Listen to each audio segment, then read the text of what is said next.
Mrs. Richards. Tell her I had the money yesterday. I know nothing. What? I know nothing. No. Nothing. No, forget that. No, I forget everything. I know nothing. No, you can tell her. You can tell her. I cannot. Yes, sir, tell her. Oh, tell her, please. Tell her.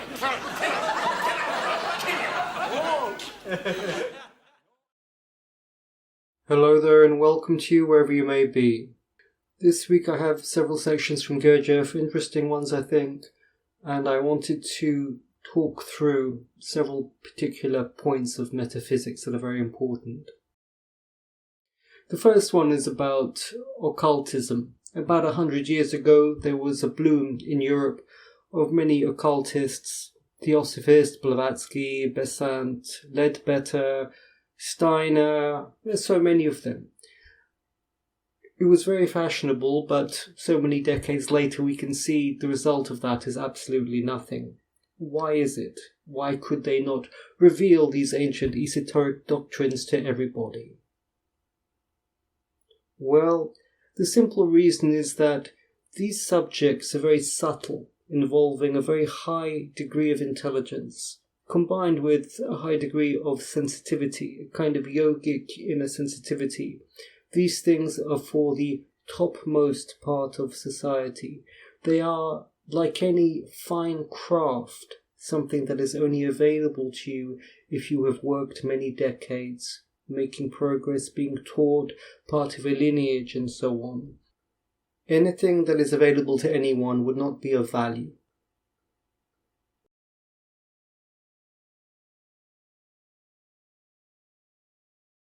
But let's hear from Gurdjieff. It is interesting to notice also that another professor of theirs, also famous, named Steiner, in the course of his what are called scientific investigations of supernatural phenomena, mathematically established on the occasions when these chickens were served at their invitation dinners, always their owners would recite the same thing.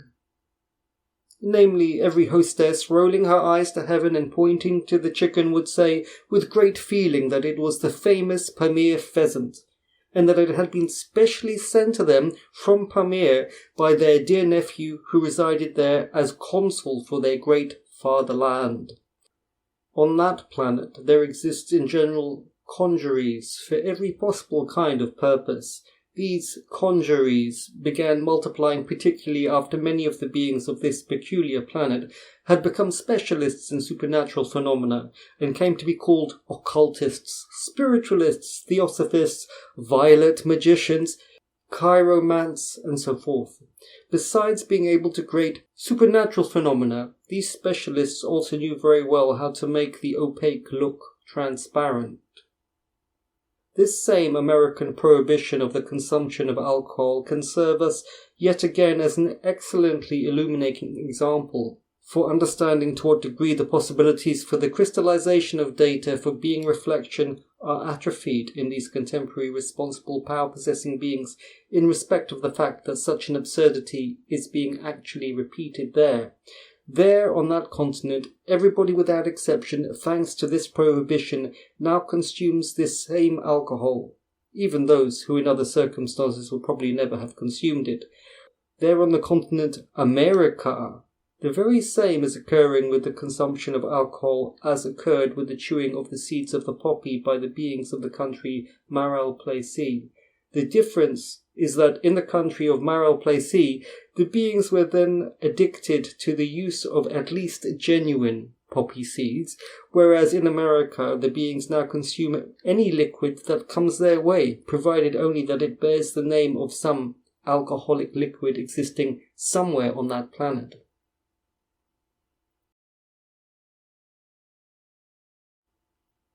Oh, by the way, I heard this week that the Red Cross no longer accepts blood donations from people who have been injected with that certain je ne sais quoi that went around the world 5 times. No longer are you allowed to donate blood. And I tell you, every new thing, especially every new American thing, will end up just the same. Take everything that you have gained since the year 2000 and and put it in a big pile in the yard and burn the fucking thing to the ground. That culture is declining, and everything that comes out of it has a certain smell.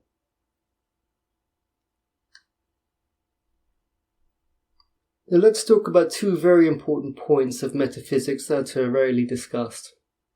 The first thing is that the octave has three stories, which exist at different levels of consciousness or intelligence, you can say. The lowest story is more physical, the middle story more emotional, and the highest story more intellectual. But it is the same material that is worked through. In Russia, they have the Bolshoi ballet, very beautiful and traditional. They also have incredible military machines. They have an ancestral pagan tradition in the forest, and they have the sense of leadership and hierarchy. These people who are born on that land are transforming the same materials. The same earth is being transformed. The same turnips and potatoes and cabbages are turned and changed, and each person does their part. But it is the same line of work, and that is an octave. In England, that was a formerly very traditional civilization before America arrived.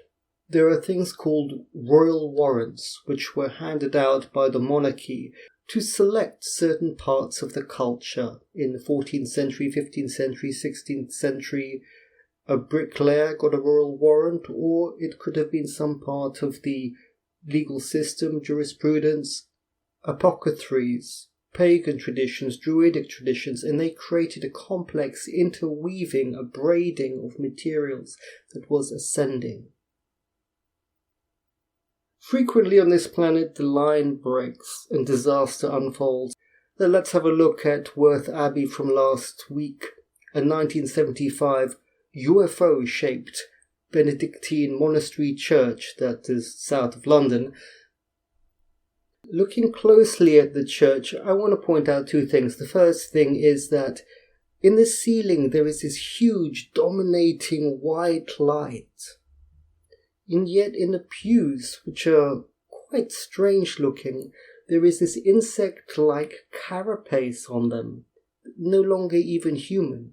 It is as if the body of the church, or the ground level, has deteriorated. Meanwhile, there's huge energy above that's quite deafening. What we see here is that the line has broken, and the top part of it has become a false heaven.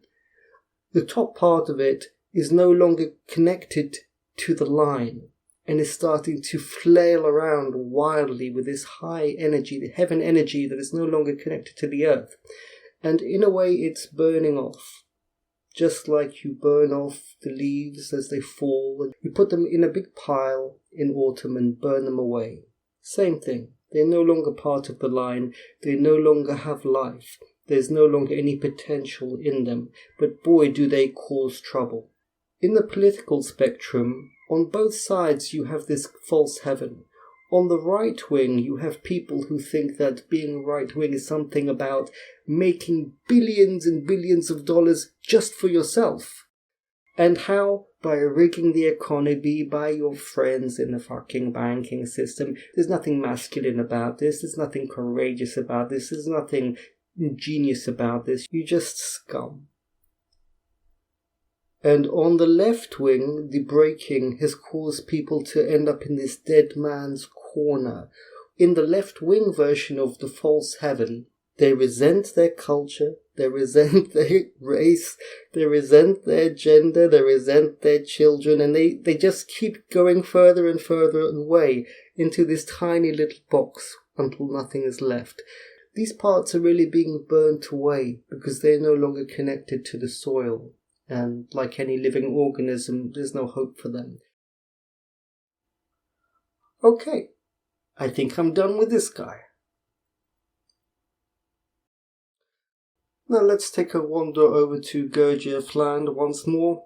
He says, as regards that organ of theirs about which we began to speak, namely the organ for the perception of the visibility of other cosmic arisings, which were beyond them.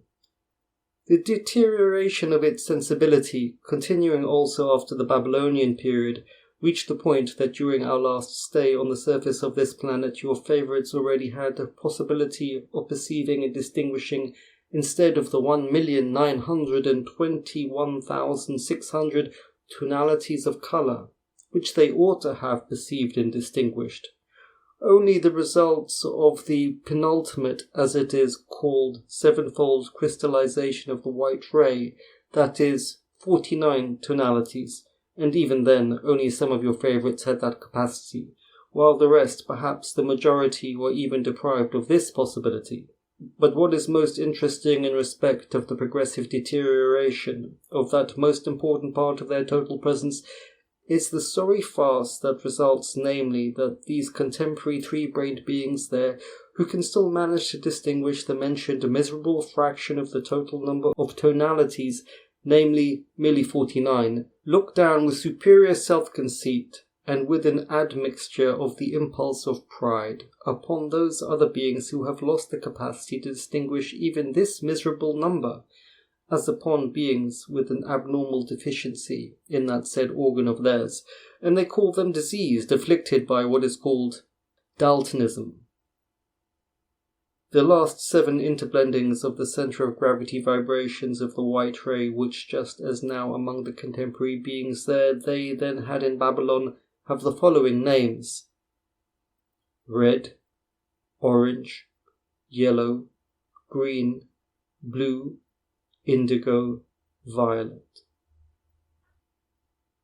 Daltonism, by the way, is named after John Dalton, who had some kind of colour blindness. It's strange for me to see these days how leaders of the white lands so turn against their own people, as if the top third of them has been replaced by some evil, vicious virus or something. But this is common on this godforsaken planet for sure. It's important to know who you are, who your people were, what work they were doing, and to continue it, because everything else will be wiped off the face of the planet. You can be sure of that. Everything that you should do really should come through the same line. You should think about that in your own life, you know. In your own life, for your family, and if it is relevant to you, for your nation.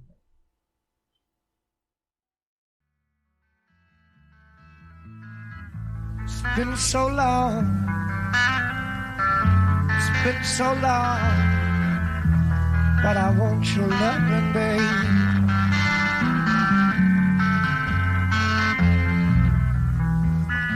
I need your love.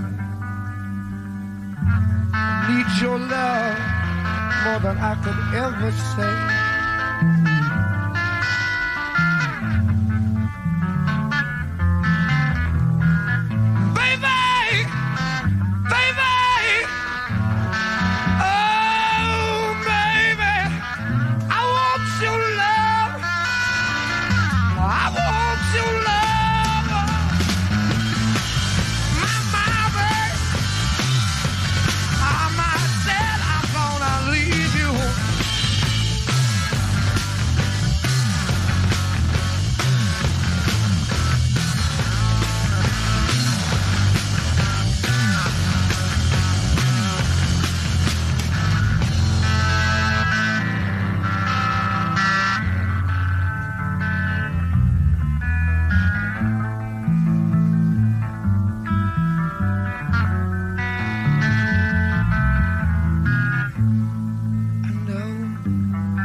Never find another you.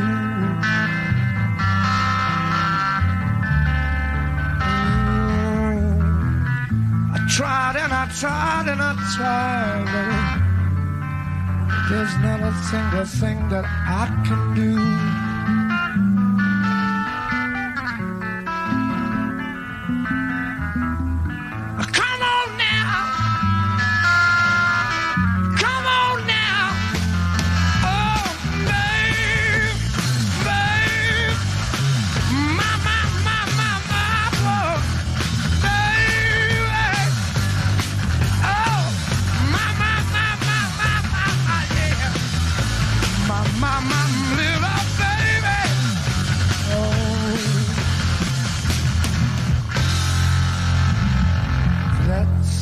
it's calling me.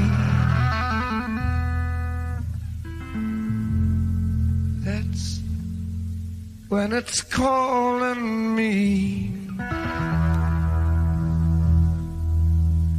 back home.